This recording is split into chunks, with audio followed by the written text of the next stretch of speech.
Senhor nosso Deus, nosso amado, bendito Pai, queremos te agradecer e te louvar, Senhor, pelo privilégio, pela bênção de estarmos aqui nesta manhã.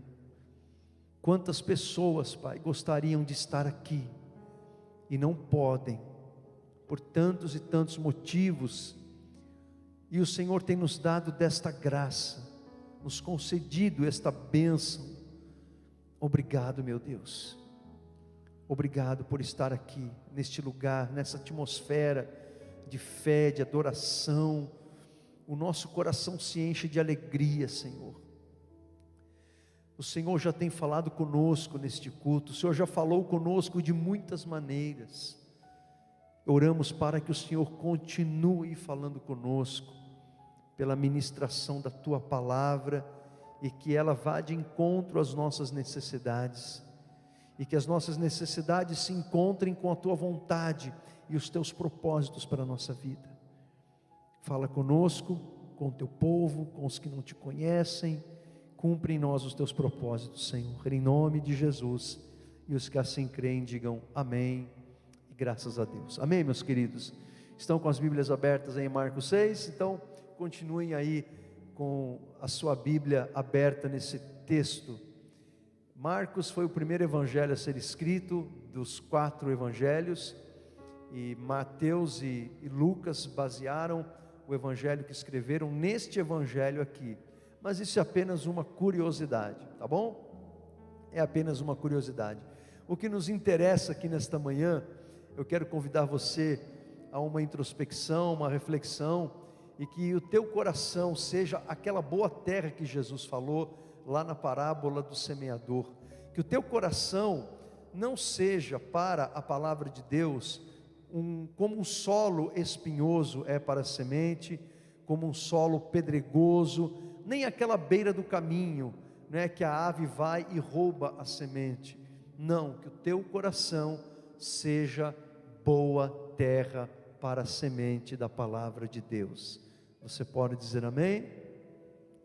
Que você venha reter, que o teu coração seja um coração que retém a palavra de Deus, para que ela crie raízes profundas em você, e ela opere transformação na sua vida. Amém, gente? Você sabe que a capacidade de concentração, ela não é a mesma para todos.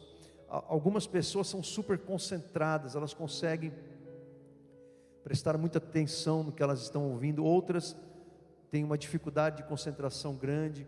Outras têm a sua capacidade de concentração dificultada por aquilo que acontece no ambiente, alguém que se levanta, alguém que está falando à sua volta. Então é muito importante que você colabore com o seu irmão, né? Você já percebeu que faz muito tempo que eu não falo, não converse com a pessoa que está do seu lado, porque agora vocês estão distantes, né? Então eu já não preciso falar mais isso. Espero que eu volte a falar breve, né?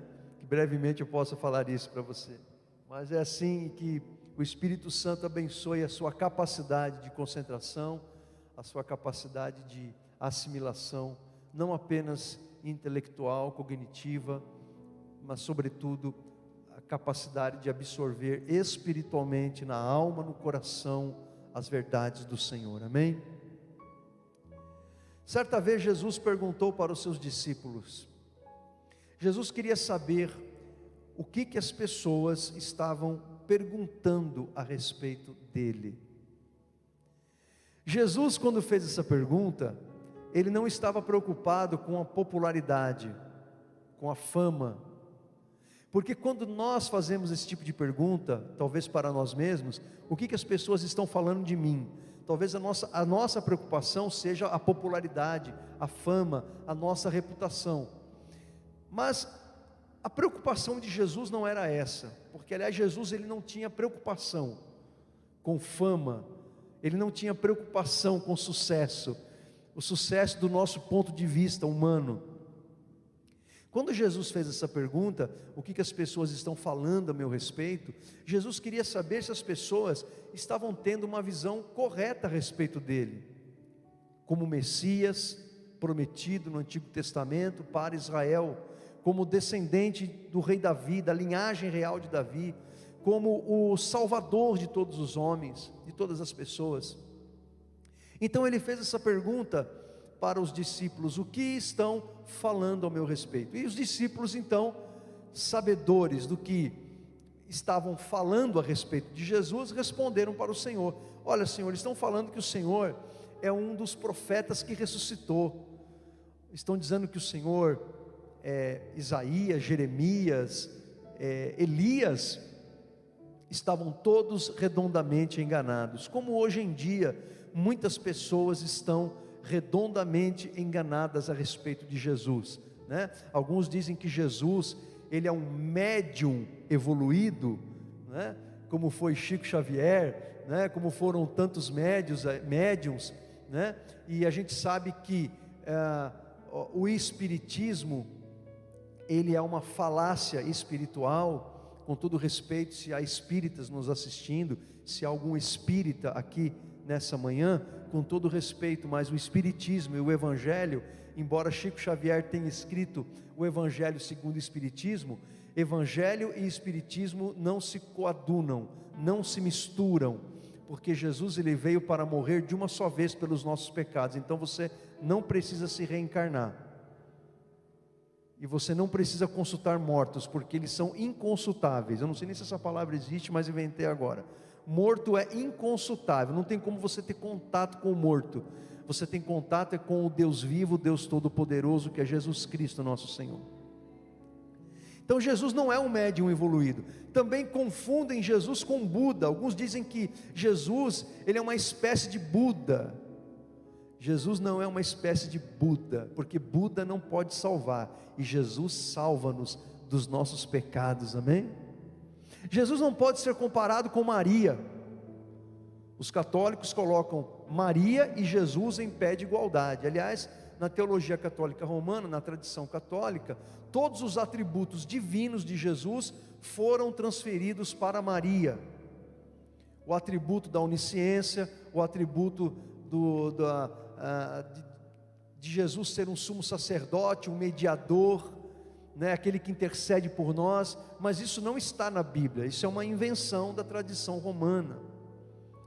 Então Jesus, gente, ele é incomparável, ele é maior do que tudo, ele é maior do que todos. Jesus, ele é incomparável, amém? Jesus, ele é o próprio Deus que se fez homem e habitou no meio de nós. Estavam no passado todos errados a respeito de Jesus, como muita gente está errada a respeito de Jesus. Então Pedro, tomando a frente, disse: mas nós sabemos que tu és o Cristo, o Filho do Deus vivo. Nessa declaração de Pedro, não é sobre essa declaração que eu vou pregar, mas se eu fosse pregar somente sobre essa declaração de Pedro a respeito de Jesus, eu precisaria de pelo menos uns 40 minutos, uma hora para explicar isso para vocês. Então Jesus disse: Pedro, foi o Espírito Santo que te revelou isso, porque nisso está a verdade a meu respeito. Eu sou o Cristo, o Messias, prometido no Antigo Testamento, e eu vim. Eu sou o grande eu sou, que falou com Moisés no Antigo Testamento. Eu sou o Deus verdadeiro que se fez homem, e eu vim para tirar os pecados de todos vocês. A grande pergunta que nós devemos fazer a nós mesmos nesta manhã, ou se Jesus fizesse essa pergunta para nós, pessoalmente, não coletivamente, mas pessoalmente, se Jesus perguntasse para você: ok, quem eu sou para você? Se Jesus perguntasse, se Jesus aparecesse para você e te perguntasse: o que eu significo para você? Quem eu sou para você? O que você responderia para Jesus? Nós cantamos aqui nesta manhã e falamos para Deus, nós falamos para Jesus, que Jesus, Ele é tudo para nós. Mas será que Jesus, Ele é tudo para nós mesmo? É uma coisa para a gente pensar. São as nossas atitudes, os nossos comportamentos, as nossas escolhas, os nossos relacionamentos, com quem andamos, o que vemos, o que falamos, que demonstra se realmente Jesus, Ele é tudo para nós.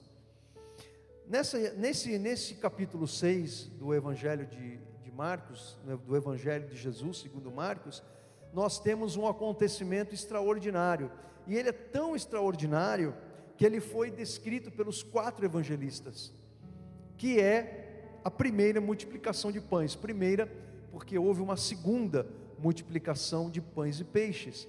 E nesta primeira multiplicação de pães e peixes, nessa história, neste acontecimento, nós temos esta verdade do que Jesus deve representar para nós. Se você me perguntar, pastor, qual o tema, o título desta mensagem? Eu vou denominar o título desta mensagem como Jesus, tudo o que precisamos. E aí eu transformo esse título numa pergunta para você: Jesus é realmente tudo o que você precisa? Ele é tudo o que você precisa? Ele é tudo para você? O Senhor havia, antes desta grande multiplicação de pães e peixes, em que Ele operou um milagre e alimentou uma multidão, Jesus, antes disso, Ele havia enviado os discípulos para pregar, para orar pelos enfermos, para expulsar demônios, pregar o Evangelho.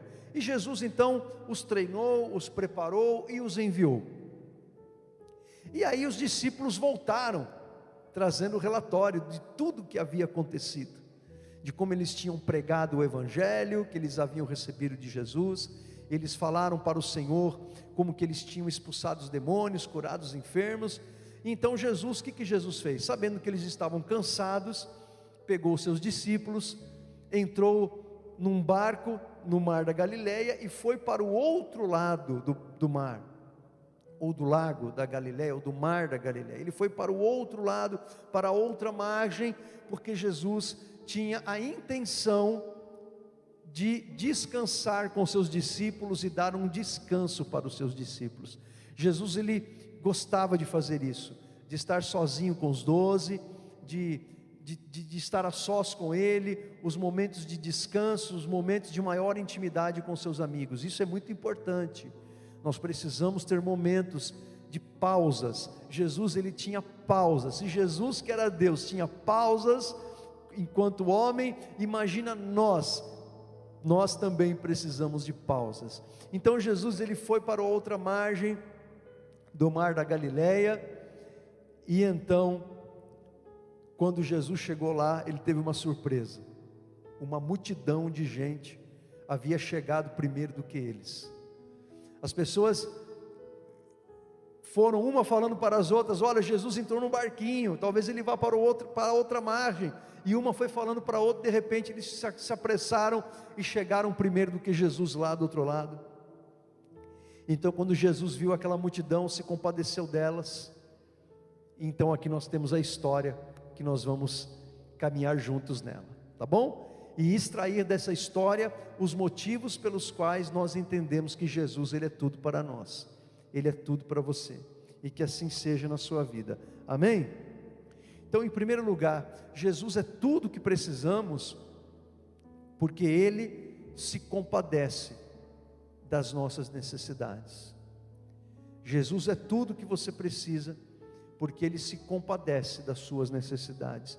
Diz assim o versículo 34: quando Jesus desceu do barco, viu a multidão e teve pena. A tradução que eu estou lendo está escrito: teve pena. Outra tradução diz: ele se compadeceu daquela gente, porque pareciam ovelhas sem pastor, e começou a ensinar muitas coisas. Jesus se compadece de você, Ele se compadece das suas aflições, Ele se compadece das suas necessidades. Quando a gente passa por algum perrengue na vida, e a gente está passando por alguma necessidade física, material ou emocional, há pessoas que elas não conseguem se compadecer de nós, ou até elas se compadecem, mas elas não sabem como ajudar, e às vezes até numa boa intenção, elas falam coisas que não deveriam dizer. Por exemplo, quando você vai ajudar alguém que está sofrendo por uma situação, nunca diga para essa pessoa: olha, não fica assim, isso vai passar. Eu sei que você tem uma boa intenção ao dizer isso, mas quando você diz isso, talvez você esteja dizendo para a pessoa: olha, o que você está passando não é tão grave assim, não é tão doloroso assim. Ou talvez ela entenda que você está dizendo para ela: para com esse mimimi. Então a pessoa pode achar que você não está entendendo exatamente o que ela está passando. Então a gente tem que pedir para Deus essa capacidade de se compadecer do outro, de ter empatia pelo outro, de tentar compreender e sentir o que o outro está sentindo. Jesus, ele tinha isso de uma forma perfeita, de uma forma extraordinária, e Ele é tudo o que precisamos, porque ainda que sejamos incompreendidos pelas pessoas que amamos inclusive, que querem nos ajudar, mas que elas não conseguem entender absolutamente 100% o que acontece dentro da gente, mas Jesus, Ele sabe exatamente o que se passa dentro de você, Ele conhece as suas necessidades, Ele se compadece de você, como ninguém, Ele se compadece de você, Ele se compadece dos nossos pecados, por isso Ele morreu no nosso lugar. O Pai viu a situação da sua criação, dos seres humanos, separados dEle, separados do Senhor. Deus se compadeceu de nós quando enviou o seu Filho Jesus. Jesus se compadeceu de nós quando foi para a cruz. E Jesus agora, Ele se compadece de todas as outras nossas necessidades, sejam elas emocionais, relacionais, materiais. Jesus se compadece de você. O autor aos Hebreus diz que nós temos um sumo sacerdote, que Ele nos entende, Ele nos compreende. Eu não estou querendo dizer com isso, que quando estamos errados, Jesus passa a mão na nossa cabeça, como aquele pai ou aquela mãe irresponsável, e quando o filho apronta na escola, o pai e a mãe vão na escola brigar com o diretor, brigar com o professor, para defender o filho que está errado, para defender uma coisa que está errada. Não é isso que Jesus faz com a gente. Quando nós erramos, quando a gente pisa na bola com o diretor, com o professor, Jesus não vai nos defender nesse caso, Ele vai querer de nós arrependimento, Ele vai requerer de nós mudança de vida. E se a gente chorar, e se a gente sofrer, Ele vai nos convidar ao arrependimento, a uma mudança de vida. Eu não sei qual é a sua aflição, qual a sua maior necessidade nesse momento, mas eu quero dizer para você, que Jesus, Ele se compadece de você, Ele conhece tudo de você. Em segundo lugar, Jesus, Ele é tudo para nós, porque Ele vê o que nós não conseguimos ver. Ele está vendo o que nós não estamos vendo, Ele está enxergando o que não estamos enxergando. Jesus é tudo o que você precisa, porque Ele vê o que os teus olhos não conseguem ver neste momento. Versículos 35 até o começo do 37 diz assim: de tardinha, os discípulos chegaram perto de Jesus e disseram: já é tarde, e esse lugar é deserto, mande esta gente embora, a fim de que vão aos sítios e povoados de perto daqui e compram alguma coisa para comer. Mas Jesus respondeu: deem vocês mesmos comida a eles. Quando os discípulos viram aquela multidão faminta, num lugar ermo, deserto, o que os discípulos viram? Os discípulos viram um problema à vista. Os discípulos viram que aquela gente ia começar a murmurar, que aquela gente ia começar a reclamar, que aquelas pessoas iriam passar momentos difíceis. Os discípulos estavam totalmente errados? Não, porque aquilo era uma constatação de fato. Aquele lugar era um lugar deserto, era um lugar distante, não havia lugares para comprar alimento ali perto. Aquilo era uma constatação, mas o que aqueles discípulos estavam vendo era apenas o problema e as consequências que aquele problema poderia trazer. Mas Jesus, Ele viu algo além do problema. Jesus, Ele viu ali naquela circunstância não apenas problemas, Jesus, Ele viu oportunidades. Ele viu ali uma oportunidade. Então nós precisamos de Jesus, sabe por quê? Porque a nossa visão a respeito de muita coisa que acontece na nossa vida, muitas vezes é uma visão limitada, é uma visão restringida pelas nossas limitações, pelas nossas fraquezas, pelas nossas impossibilidades e muitas vezes pela nossa falta de fé. Então nós precisamos de Jesus, porque Ele está vendo coisas que nós não estamos vendo. E maravilhosa coisa é, meus irmãos, quando nós estamos numa circunstância como essa que os discípulos estavam, porque o que eles fizeram, vamos dizer assim, comparadamente a uma oração, eles foram até Jesus, levaram um problema para Jesus, e Jesus deu uma luz, Jesus mostrou um caminho possível, e é isso que Jesus faz com as nossas impossibilidades. A gente leva para Jesus uma situação e a gente gosta de contar problema para Jesus, não gosta? Acho que o que a gente mais fala para Jesus é contar problema para Ele. E a gente fala dos nossos problemas, a gente às vezes até se vitimiza, né?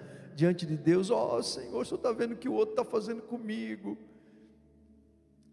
E às vezes a gente nem ouve o que o Espírito Santo está falando, mas você está vendo o que você está fazendo com ele também ou com ela? Você está vendo o que você está falando? Você está vendo o que você está fazendo? E aí levamos os nossos problemas para Jesus. E aí quando a gente está em intimidade com o Espírito Santo, podemos receber de Deus uma luz, que nos mostra uma oportunidade, naquilo que a gente entendia que era só um problema a ser resolvido. Você já teve essa experiência? Você já teve essa experiência? De Deus revelar para você, de Deus mostrar para você uma luz, um caminho, algo que você poderia fazer numa situação difícil, que iria abençoar você ou outras pessoas. Quem sabe você tem um dilema exatamente nesse momento da sua vida, e você não consegue encontrar uma saída, uma resposta. Será que Deus não está querendo que você veja uma oportunidade nisso que você está vendo como um problema insolúvel? Será que não tem uma oportunidade aí, ou muitas oportunidades aí, oportunidade de você crescer, de você aprender, de você se desenvolver, de você ajudar alguém, de você abençoar vidas, de você ser abençoado? Gente, vamos combinar que são nos momentos mais complicados da vida que a gente cresce, não é verdade? São nos momentos mais desafiadores da vida que você cresce, que você aprende, que o seu caráter é moldado, modificado. Isso quando você está andando com Jesus ali no meio da dificuldade.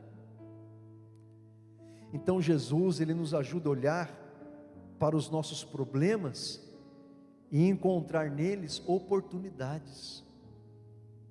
Por que será que o salmista, naquele Salmo 119, que é o maior salmo da Bíblia, ele diz assim a respeito da palavra de Deus: lâmpada para os meus pés é a tua palavra, e luz para os meus caminhos. O salmista, quando compôs esse cântico, eu acho que ele se imaginou num lugar muito escuro, caminhando num lugar escuro, na escuridão, sem luz, sem iluminação. Então ele imagina a palavra de Deus como uma lamparina, como uma lanterna, que vai mostrando o caminho que ele deve andar. A gente muitas vezes não sabemos que caminho trilhar, então Deus vem com sua palavra, com seu Espírito, Deus ilumina o nosso entendimento e nos mostra o que nós não estamos vendo. O profeta Isaías, em Isaías 55:9, ele diz: assim como os céus são mais altos do que a terra, assim são os meus caminhos mais altos do que os vossos caminhos, e os meus pensamentos mais altos do que os vossos pensamentos, diz o Senhor através do profeta Isaías. Os pensamentos de Deus são mais elevados do que os nossos, os pensamentos de Deus são mais altos do que os nossos. Deus está vendo coisas que a gente não está enxergando. No seu maior dilema hoje da sua vida, Deus está vendo coisas que você não está vendo. peça para Ele abrir os teus olhos. Você lembra do profeta e do moço do profeta no Antigo Testamento? O exército inimigo se cercou a casa do profeta, e o moço do profeta pensou: agora nós vamos morrer. E o profeta orou: abre os olhos desse rapaz para que ele veja, Senhor. E quando Deus abriu os olhos daquele moço, ele pôde ver uma miríade de anjos que estavam ali naquele lugar. Há coisas que nós não podemos ver, mas Deus quer que a gente enxergue, que a gente veja. Basta você buscar, basta você querer. Amém? Quais oportunidades você tem diante de você que você não está vendo? Em terceiro lugar, Jesus é tudo. Ele é tudo para nós, porque Ele nos mostra a solução que nós não temos e que nós não sabemos. Diz assim, a metade do versículo 37 em diante, de Marcos capítulo 6. Os discípulos disseram: para comprarmos pão para toda esta gente, nós precisaríamos de 200 moedas de prata. Jesus perguntou: quantos pães vocês têm? Vão ver. Os discípulos foram e disseram: temos 5 pães e 2 peixes. Então Jesus mandou o povo sentar-se em grupos na grama verde. Todos se sentaram em grupos de 100 e de 50. Jesus é tudo o que você precisa, porque Ele tem a solução que você não tem, ou a solução que você não sabe, mas que Ele quer te mostrar. Quando Jesus falou assim: olha, vão vocês mesmos e dão de comida para essa gente, Jesus estava mostrando que eles tinham uma oportunidade, não era isso? Aí o que os discípulos fizeram? Eles foram fazer contas. Eles pegaram as máquinas de calcular, ou pegaram os seus celulares e começaram a calcular quanto de dinheiro que eles precisariam comprar, quanto de dinheiro que eles iam ter que gastar para comprar comida para aquela multidão. E também não há nada de errado nisso, gente. Não há nada de errado nisso. Você vai construir uma casa, você vai casar, você vai empreender, você vai começar um projeto profissional, você vai pagar um curso. Você tem que sentar e fazer o cálculo. Aliás, Jesus ele disse isso. Jesus ele disse que quando um exército ele vai para a guerra, ele faz o cálculo para saber se com aquela quantidade de soldados ele consegue vencer o seu inimigo. Jesus também ele disse que quando alguém vai construir uma casa, faz o cálculo para saber se ele vai conseguir terminar aquela obra com o dinheiro que tem. Então não há nada de errado em você planejar, em você calcular, em você fazer o seu planejamento, para saber se com aqueles recursos que você tem, financeiros, materiais e de tempo, você vai conseguir levar a efeito aquele seu projeto, aquele seu plano. Não há nada de errado com isso. Aliás, você tem que fazer isso, para que você seja mais bem sucedido naquilo que você implementar. Só que tem um detalhe aí, tem um detalhe muito importante, que você é um crente, você é um filho de Deus, uma filha de Deus, e a Bíblia diz que nós devemos entregar os nossos planos a Deus, porque Ele tem a última resposta. Ele tem a última resposta. Devemos entregar os nossos planos a Deus, para saber se Deus está de acordo com aquilo ali, para saber se aquele nosso plano está alinhado com os propósitos, com os planos que Deus tem para nós. Então os discípulos não estavam errados, eles estavam fazendo um cálculo, ok, só que o que eles não sabiam é que a solução que Jesus tinha para aquela tarde, para aquele dia, era uma solução diferente daquela que eles estavam tentando dar. É por isso que você tem que entregar os seus planos para Deus, porque de repente o que você está achando que é uma solução, que é um caminho, que é uma ferramenta, que é um recurso que você vai poder utilizar, de repente Jesus ele tem uma solução muito melhor para você, porque você entregou para Ele. Porque quando você não entrega para Ele, quando você não confia nele, você vai caminhar sozinho. Mas quando você entrega os teus planos para Deus, Ele vai te abençoar. Depois você chega em casa, lê Provérbios 16, 1, 2 e 3. Provérbios 16, 1, 2 e 3. Cada um desses 3 versículos falam dos nossos planos em relação a Deus, sob perspectivas diferentes. Qualquer hora eu prego sobre isso. Então os discípulos apresentaram uma solução para Jesus, ou uma não solução, ou uma dificuldade difícil de ser solucionada. E Jesus então estava tentando mostrar para eles que a solução que Jesus tinha era muito melhor. Que o que eles precisavam naquele momento não era de um planejamento racional, mas era do exercício da fé.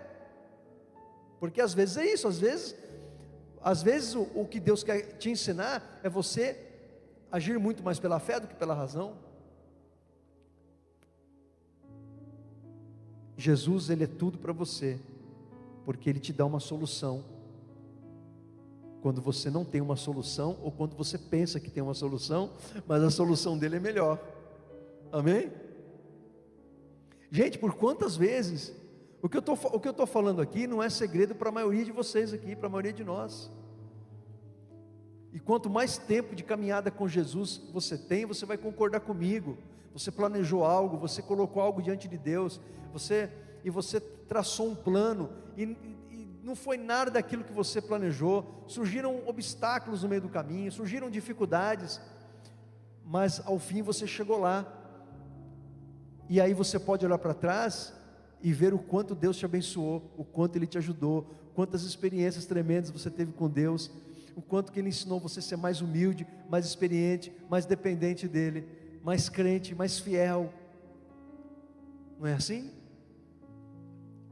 Davi, ele fala algo maravilhoso a respeito de Deus, para Deus, no Salmo 142, ele fala assim: quando eu estou desistindo, Ele, Deus, sabe o que devo fazer. Davi compôs esse salmo quando ele estava dentro de uma caverna, se escondendo dos seus inimigos. E de dentro dessa caverna, onde Davi olhava para um lado, parede, olhava para o outro lado, parede, olhava para trás, o fundo da caverna, sem saída, olhava para a frente, os inimigos à espreita. Ele não sabia o que fazer. Então ele compôs: quando eu estou quase desistindo, Deus sabe o que eu devo fazer. Meu irmão, quando você estiver quase desistindo, minha irmã, quando você estiver quase desistindo, lembre-se que o teu Deus sabe o que você não sabe ainda, mas Ele vai te mostrar, porque Ele sabe o que você deve fazer. Em quarto lugar, Jesus, Ele é tudo para nós, porque Ele nos ensina o caminho da gratidão. Jesus nos ensina o caminho da gratidão. Ele é tudo para você, porque Ele tem que ser o motivo da sua maior gratidão. Jesus nos ensinou a gratidão, irmãos. Jesus, antes de cada refeição, Ele agradecia ao Pai. Jesus, Ele é encontrado nos evangelhos agradecendo a Deus, o Pai, nas suas orações. Diz o versículo 41, que Ele pegou os 5 pães e os 2 peixes, olhou para o céu e deu graças a Deus. Ele é tudo para nós, porque Ele nos ensina o caminho da gratidão, a prática da gratidão, o quanto que você tem desenvolvido e praticado a gratidão na sua vida, porque um coração grato é um coração que afasta de nós a murmuração, ele afasta de nós a inveja, a cobiça, porque você vai parar de ficar reclamando que o outro tem e você não tem. A gratidão faz você olhar para as coisas que Deus tem te dado e você ser grato. A gratidão afasta a idolatria do seu coração. A gratidão não é para você ser uma pessoa acomodada e você não buscar o melhor para a sua vida. Não é isso que estou dizendo, não é isso que a Bíblia está dizendo, não é isso que o Senhor está nos dizendo. Você deve procurar progredir, melhorar, você deve procurar coisas boas para a sua vida, coisas que te dão conforto, segurança, não há problema nenhum com isso. Você deve procurar coisas melhores, mas você ao mesmo tempo tem que aprender a ser grato com o que você tem. A gratidão é um mandamento da palavra de Deus. Paulo diz que nós devemos em tudo ser gratos a Deus, em tudo ser gratos a Deus. O apóstolo Paulo, escrevendo aos Filipenses, ele disse, de dentro de uma prisão, ele escreveu: eu aprendi a viver contente em toda e qualquer situação, tendo muito ou tendo pouco. O contentamento é algo que devemos aprender. Paulo disse que ele aprendeu, ele teve que passar por um processo de aprendizado. Nós temos que aprender o contentamento. Veja bem, repito, eu não estou dizendo que contentamento é a mesma coisa que acomodação. As coisas estão envelhecendo e você não troca, você não arruma, você não está crescendo, você acha que está bom do jeito que está. Não, isso não tem nada a ver com contentamento nem com gratidão, hein? Por favor, entenda o que eu estou dizendo. Mas nós temos que aprender o contentamento. Deus somente pode confiar mais a você se você for grato àquilo que você tem hoje, porque tem muita gente que não desfruta as bênçãos que Deus está dando hoje para ela, porque ela está muito ocupada pensando no que ela quer ter amanhã. A pessoa, ela gasta tanto tempo, tanta energia no seu pensar, no coração, é tanta ansiedade de querer algo que ela não tem, que ela não desfruta o que ela tem hoje. E aí, como Deus pode abençoar? Não tem como. Agradeça a Deus, tenha um coração grato. Você sabia que a ciência do comportamento tem comprovado que as pessoas que praticam a gratidão são pessoas mais felizes? São pessoas que andam de mais bem com a vida. As pessoas que praticam a gratidão, elas são pessoas que desfrutam de um maior bem-estar. As pessoas que praticam a gratidão, elas têm um senso de significado, de propósito da vida. As pessoas que praticam a gratidão são pessoas mais agradáveis para os outros. São pessoas que desenvolvem maiores relacionamentos positivos.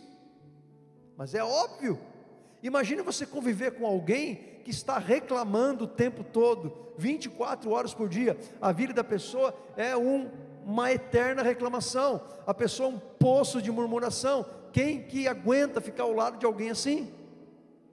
Você encontra a pessoa e diz, está tudo bem, a pessoa já começa soltando, está mais ou menos, muita luta, muita dificuldade. Jesus, Ele é tudo para nós, porque Ele nos ensina o caminho da gratidão. E em quinto e último lugar, Jesus, Ele é tudo para nós, porque Ele nos abençoa com o que temos, mesmo que o que temos seja pouco. Jesus, Ele é tudo para você, porque Ele te abençoa com o que você tem agora, com o pouco que você tem. Veja o versículo 41 em diante, a segunda metade do versículo 41 em diante.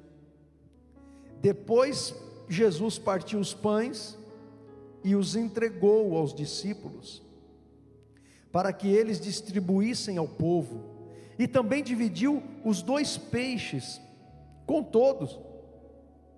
Todos comeram e ficaram satisfeitos, e os discípulos ainda recolheram 12 cestos cheios de pedaços de pão e de peixe. Foram 5.000 os homens que comeram os pães. As mulheres Coitadinhas, as crianças não eram contadas. Então somente 5.000 homens. Então acredita-se que, contando-se homens e mulheres e crianças, deveria ter ali um grupo de 15.000 pessoas. Jesus pegou um punhadinho de pão, 2 peixes, deu graças a Deus, e ele, com aquele pouco que eles tinham, ele alimentou uma multidão. Jesus é tudo para você, porque Ele pode te abençoar com o que você tem hoje. A grande questão, irmãos, não é aquilo que você tem, a grande questão é o que Deus pode fazer com o que você tem, e Ele pode tudo, amém? Ele pode tudo. Nós temos muitos outros exemplos na Bíblia a respeito disso, dessa verdade espiritual. Davi venceu o gigante Golias com uma pedra. Ele derrubou um gigante com uma pedra. E quem que você acha que direcionou aquela pedra para entrar numa fresta, bem possivelmente numa fresta da armadura pesadíssima de 70 quilos do gigante Golias? Só o aparato do cara pesava 70 quilos. E com uma pedra, Davi derrubou o gigante. Moisés, ele precisou de uma vara para abrir o mar vermelho. Na verdade, quem abriu o mar vermelho foi Deus. Mas Deus disse para Moisés: toca com a vara no mar. Então Deus abriu o mar. O azeite da viúva, a quantidade era tão pequena que ela disse para o profeta: vou fazer algo para eu e meu filho comermos e vamos morrer. E Deus então pegou aquele pouco de azeite, multiplicou, e ela pôde vender aquele azeite multiplicado, pagar as dívidas e salvar os seus filhos e salvar a sua família. Então, o que você tem na sua mão? O que você tem? Não somente materialmente falando, mas dentro de você, os seus talentos, as suas capacidades, o seu conhecimento. Talvez você ache que não sirva para nada, mas isso você pode desenvolver, você pode aprender mais, você pode crescer, e Deus pode fazer isso em você.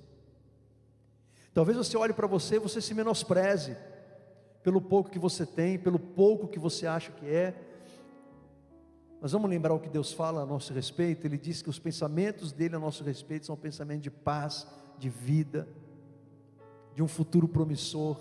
Os pensamentos de Deus são mais altos do que os nossos. Então Deus, Ele é poderoso, como Paulo diz em Efésios 3:20, para fazer infinitamente mais do que você pede, do que você pensa, pelo poder dEle que opera em você. Efésios capítulo 3, versículo 20. Deus pode fazer infinitamente mais. Ele pode fazer infinitamente mais daquilo que você pensa, daquilo que você pede. Talvez você esteja orando a Deus para que Ele te abençoe em algo. Deus, Ele pode fazer mais do que você está pedindo. Aliás, Deus sempre faz mais. Deus sempre faz mais. É que a gente se esquece do que pedimos e do que Ele fez. Mas Ele sempre faz mais. Porque Ele é maravilhoso, porque Ele é tudo para nós. Davi cantou para Deus no Salmo 18, falou para Deus: contigo desbarato exércitos, com o meu Deus eu salto muralhas. Se você estiver com Deus, não há muralhas tão altas que você não possa saltar. Amém? Então, meus queridos, neste episódio da multiplicação dos pães, percebe-se uma grande verdade. a verdade de que nós precisamos de Jesus em todos os aspectos da nossa vida. Precisamos de Jesus na salvação, para a nossa salvação. Precisamos de Jesus no suprimento das nossas necessidades. Precisamos de Jesus nos momentos de incerteza.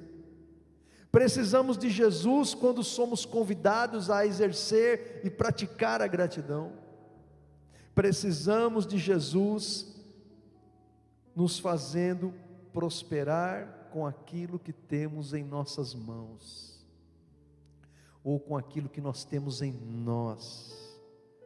Jesus, Ele é a causa, e Ele é o motivo de todas as bênçãos, de todas as provisões, de todo o livramento e graça que recebemos de Deus, o nosso Pai. Jesus, Ele é tudo para nós. Ele é o nosso Senhor, o nosso Salvador, o nosso Redentor, o nosso Rei, o nosso Mestre. Ele é o doador do Espírito Santo que habita em nós, e o Espírito Santo em nós é Ele em nós. E Paulo diz: Cristo em nós, a esperança da glória. Jesus é tudo para nós. Jesus, Ele é tudo para você. Amém? Convido você a fechar os teus olhos, curvar sua cabeça, abrir o teu coração.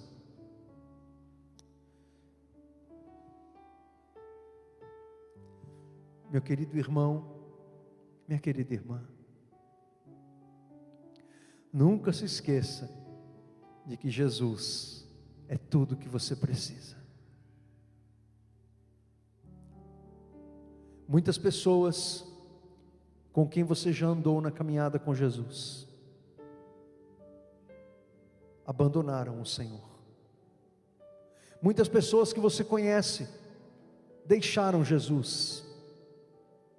E eu não sei se você entrou aqui nesta manhã, talvez pensando em deixar Jesus. Você é livre para isso. Você é livre para não querer mais Jesus. Você é livre para apostatar da fé, abandonar a fé, como tantas pessoas que a gente conhece. Eu conheço pessoas que não somente abandonaram a fé, mas estão negando a fé. Deixaram de crer em Deus. Isso é algo terrível. É algo terrível. Que você nunca imagine a sua vida sem Jesus. Que nunca passe pela sua mente, pelo seu coração, a ideia de você viver esta vida sem Jesus. Ainda que você perca tudo, ainda que você não tenha mais nada, você não pode imaginar a sua vida sem Jesus, porque esta vida e nós nela irá passar, mas aqueles que confiam no Senhor permanecem para sempre. Jesus é tudo para você. Ele é tudo para você em tudo que você faz, em tudo que você projeta, em tudo que você sonha. Ele é tudo para você.